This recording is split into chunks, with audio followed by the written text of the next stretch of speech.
Praise అందరికీ వందనాలు. వాక్యంలోకి వెళ్ళే ముందు ప్రార్థన చేసుకుందాం. సర్వోన్నతుడ సర్వశక్తిమంతుడ దయగల మా తండ్రి కృపగల దేవానికి లెక్కలేని స్తోత్రాలు చెల్లించుకుంటున్నాము ప్రభువా.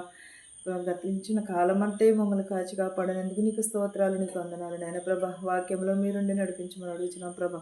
వాక్యంలో నిలకడగలిగి జీవించుటకు సహాయం చేయమని అడుగుతున్నాం ప్రభా. మాకు మారు మనసు దయచే ప్రభా, రక్షణ దయచేయమని అడుగుతున్నాం ప్రభా. విరిగి నలిగిన హృదయమును దయచేయమని అడుగుతున్నాం ప్రభా.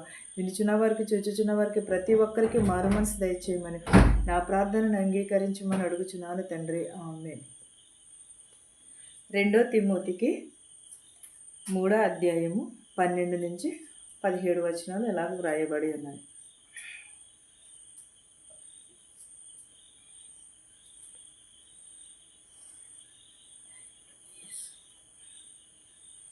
క్రీస్తేసునందు సంభక్తితో బ్రతుకనుద్దేశించిన వారందరూ కూడా హింస పొందుదురు. అయితే దుర్జనులను, వంచకులను, ఇతరులను మోసపరచుచు తమ్మును తాము మోసపుచ్చు అంతకంతకు చెడిపోవుదురు. ఏంటది? క్రీస్తు యేసునందు సంభక్తితో బ్రతుకు వారిని ఉద్దేశించి వారందరూ కూడా హింస పొందుదు. అంటే క్రీస్తునందు మనం ఎలాగున్నాం? నిజమైన భక్తి కలిగి ఉంటున్నామా? మనము ఎప్పుడున్నూ కూడా క్రీస్తునందు మనము నిజమైన భక్తిని కలిగి ఉండాలి. మనం ఒకవేళ నిజమైన భక్తిని కలిగి లేకపోతే మనం ఏమి పాలవుతాము? హింసల పాలైపోతామని చెప్పుచున్నాను ఇక్కడ. ఇవి నీ మాటలు నా మాటలు కాదు కదా, దేవుని యొక్క మాటలు. క్రీస్తేసునందు సంభక్తితో బ్రతుకును ఉద్దేశించిన వారందరూ కూడా హింసలు పాలవుదురు అని అన్నాం.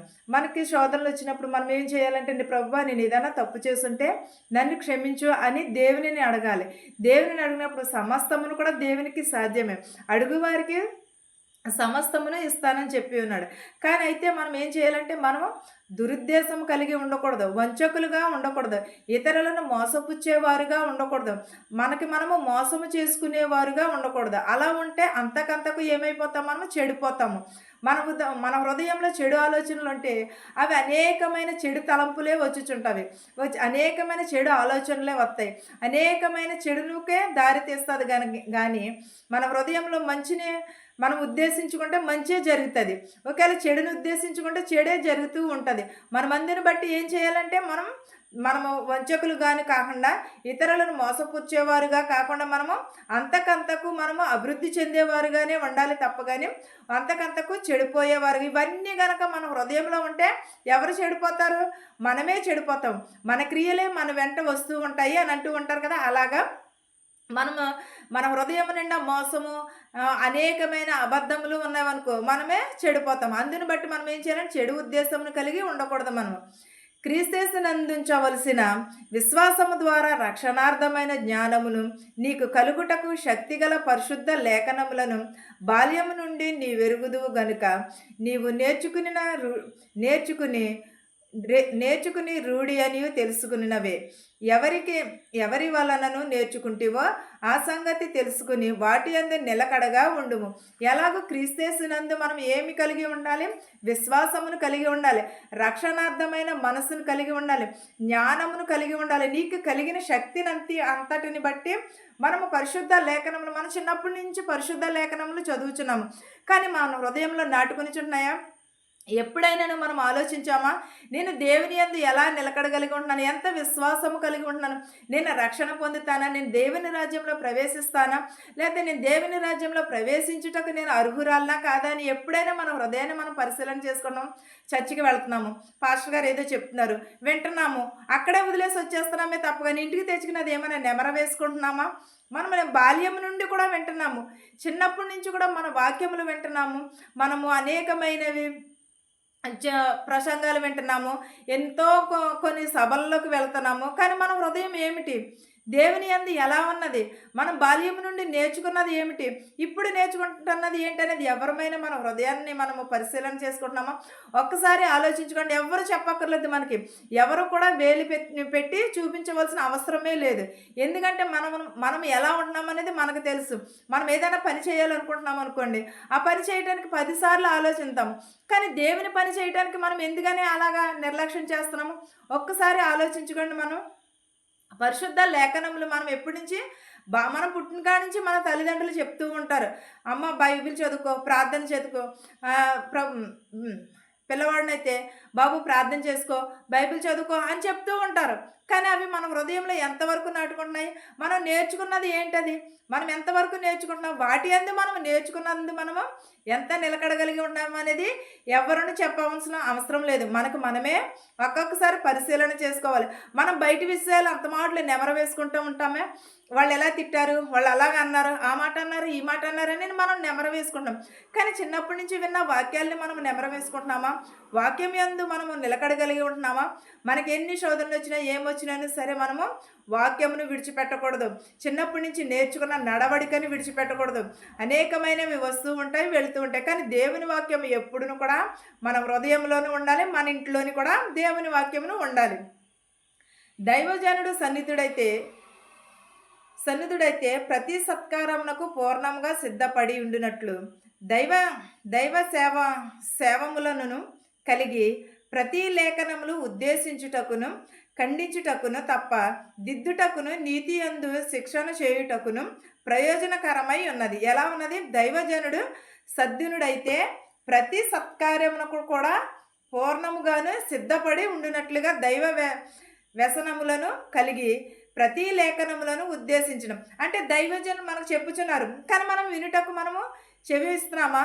మనం హృదయాన్ని ఇస్తున్నామా? మనం సిద్ధపాటు కలిగి ఉంటున్నామా? దేవుని రాకడ సమీపంలో ఉన్నదనే అందరూ చెప్పుచున్నారు. ప్రతి ఒక్కరూ కూడా మారు మనసు పొందండి అని అంటున్నారు.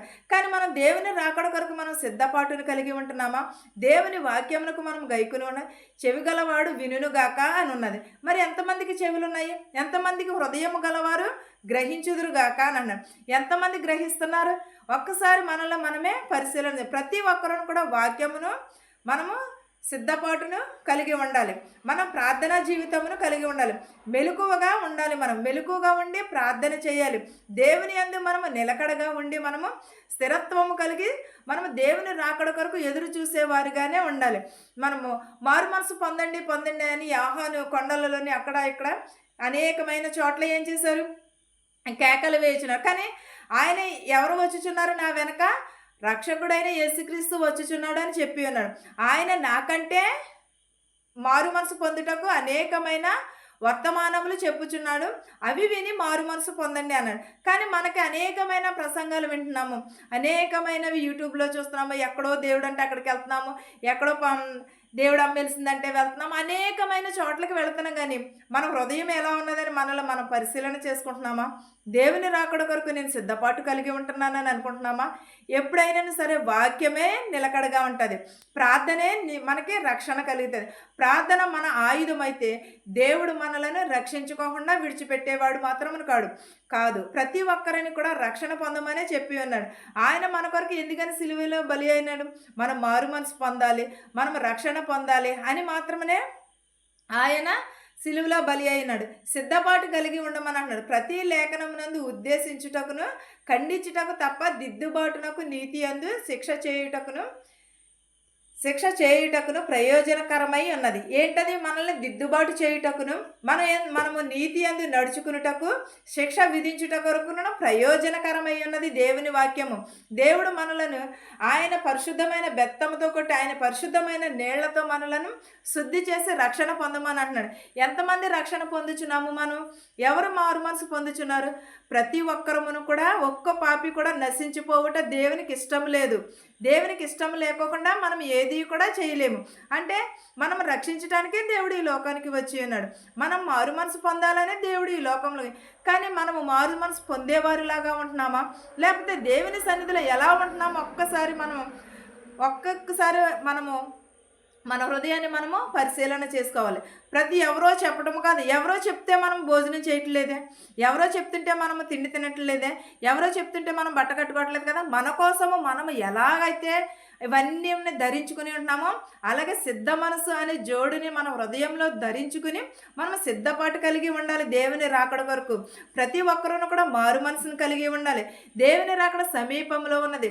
నిజమైన రక్షకుడు యేసుక్రీస్తు అని ఎరిగి ప్రతి ఒక్కరూ కూడా మారు మనసును కలిగి ఉండాలి.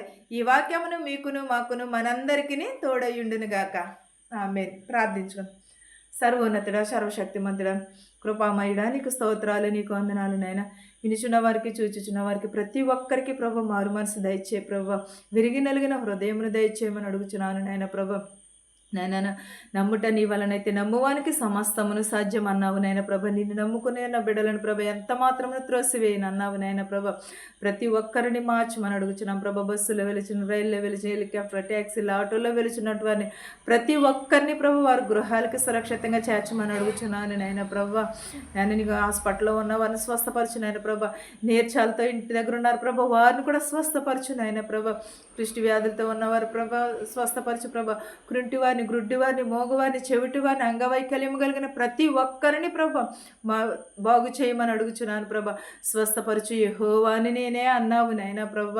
నేనే ప్రభ. మాకు తెలిసిన వారే కానీ తెలియని వారే కానీ ప్రభ అనేక మంది ప్రభ ఎంతో కొంత నేర్చంతో ఉన్నారు నాయన ప్రభ. వారి నేర్చములను తీసివేయమని అడుగుచున్నాను ప్రభ. పక్షవాతంతో బాధపడుచున్నారు ప్రభ, వారిని లేవనెత్తమని అడుగుచున్నాను ప్రభ. క్యాన్సర్తో బాధపడుచున్నారు ప్రభ, వారిని లేవనెత్తమని అడుగుచున్నాను ప్రభ. వాంతులు ప్రభ, వా బిడ్డను కూడా ప్రభ స్వస్థపరచమని అడుగుచున్నాను ప్రభ. ఆ బిడ్డ చుట్టూరు నీ పరిశుద్ధమైన కంచి ఉంచినాయన ప్రభ. ఆ బిడ్డకు ఆరోగ్యమును దయచే ప్రభ. మళ్ళీ లేచినైన ప్రభ ఆరోగ్యంగా నిలబడుటకు సహాయం చేయమని అడుగుచున్నాను నాయన ప్రభ. ఆ బిడ్డకు కావాల్సిన వసతులు దయచే ప్రభ. ఇతర దేశం వెళ్ళాలని ప్రయాణం పెట్టుకున్నారు ప్రభ. ఆ బిడ్డ ప్రయాణం అంతట్లోని తోడు నీడగా ఉండమని అడుగుచున్నాను నాయన ప్రభ. ఆ బిడ్డ ఇంట్లో ప్రభ ఏ శోధన ఉన్నదో, ఏ వేదన ఉన్నదో మాకు తెలియదు కానీ నీకు తెలుసు నాయన ప్రభ. సమస్తమును చూచుచున్నవాడు నాయన ప్రభ. నీకు చాటు మరుగైనది ఏదీ లేదు నాయన ప్రభ. వారిని స్వస్థపరచమని అడుగుచున్నాను నాయన ప్రభ. ఉద్యోగం లేక ఉద్యోగం కోసం ఎదురు చూస్తున్నారు ప్రభ, వారికి ఉద్యోగంలో దయచేయమని అడుగుచున్నాం ప్రభ. పిల్లలు లేక పిల్లల కోసం ఎదురు చూస్తున్నారు ప్రభ, పిల్లలు దయచేయమని అడుగుచున్నాము నాయన ప్రభ. ప్రతి ఒక్కరికి మారు మనసు దయచేయమని అడుగుచున్నాను నాయన ప్రభ. నేను మన ప్రభ అనాథాశ్రలో ఉన్నారు ప్రభ, వాళ్ళు కూడా బాగు చేయమని అడుగుచున్నాను ప్రభ. వారిని కూడా స్వస్థపరచమని అడుగుచున్నాను ప్రభ. అనాథాశ్రయంలో ఉన్నారు ప్రభ, వృద్ధాప్యంలో ఉన్నారు నాయన ప్రభ, నడి వయసులో ఉన్నారు ప్రభ. నాయన ప్రభ యవనస్తులు నీ కాడు మోయట ఎంతో మనోహరం అన్నావు నాయన ప్రభ. ప్రభ నీ కాడు మోసే భాగ్యమును దయచేయమని అడుగుచున్నాం ప్రభ. వధువు కోసం, వరుడు కోసం చూస్తున్న వారికి సరైన సహాయం చేయమని అడుగుచున్నాం ప్రభ. మీటింగ్స్ జరుగుచున్నావు ప్రభ, మీటింగ్స్ అంతట్లోని తోడు నీడగా ఉండమని అడుగుచున్నాను నాయన ప్రభ. నాయన ప్రభనికి స్తోత్రాలు, వందనాలు చెల్లించుకొనిచున్నాము నాయన ప్రభ. మా దేశాలని, మా సంఘాలని దీవించమని అడుగుచున్నాను నాయన ప్రభ. ప్రతి ఒక్కరిని ప్రభ నీ స్వాధీనంలో ఉంచుకోమని అడుగుచున్నాము నాయన ప్రభ. ఎవరింట్లో ఏ శోధన ఉన్నదో మాకు తెలియదు కానీ నీకు తెలుసు నాయన ప్రభ. సమస్తమును చూచుచున్నవాడు నాయన ప్రభ. వారి అక్కరలను తీర్చు, వారి అవసరతలను తీర్చమని అడుగుచున్నాను నాయన ప్రభ. నాయన ప్రభ గర్భిణీ స్త్రీలకు సిలువను కానుపు దయచేయమని అడుగుచున్నాం ప్రభ. ప్రతి ఒక్కరి అవసరతలను తీర్చమని అడుగుచున్నాం ప్రభ.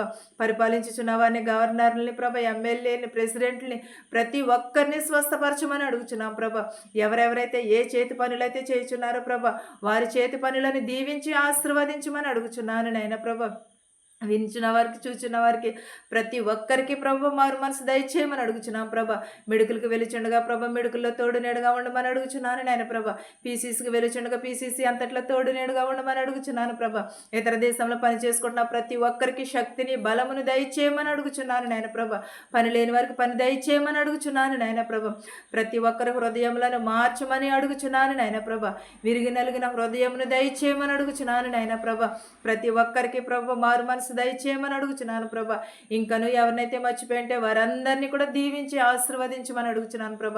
నా ప్రార్థనను నీ పాదసని చేర్చుకోమని యేసునామములో బ్రతిమాలి వేడుకునిచున్నాను తండ్రి, ఆమేన్. పరలోకమందున మా తండ్రి, నీ నామమును పరిశుద్ధపరచబడును గాక, నీ రాజ్యం వచ్చును గాక, నీ చిత్తము పరలోకమందు భూవేందు నెరవేరినట్లును మానిదిన ఆహారం నేడు మాకు దయచేయము. మరణోస్త్రాన్ని మేము క్షమించిన ప్రకారము మరణములను క్షమించుము. దుష్టు నుండి, శోధన నుండి తప్పించుము. రాజ్యమును, శక్తియు, మహిమయు నిరంతరము నీవై ఉన్నావు మా తండ్రి, ఆమేన్. ఆమేన్. చూచున్న వారికి, వినుచున్న వారికి సదాకాలం నీ కృప తోడై ఉండును గాక, ఆమేన్. వందనాలన్నా.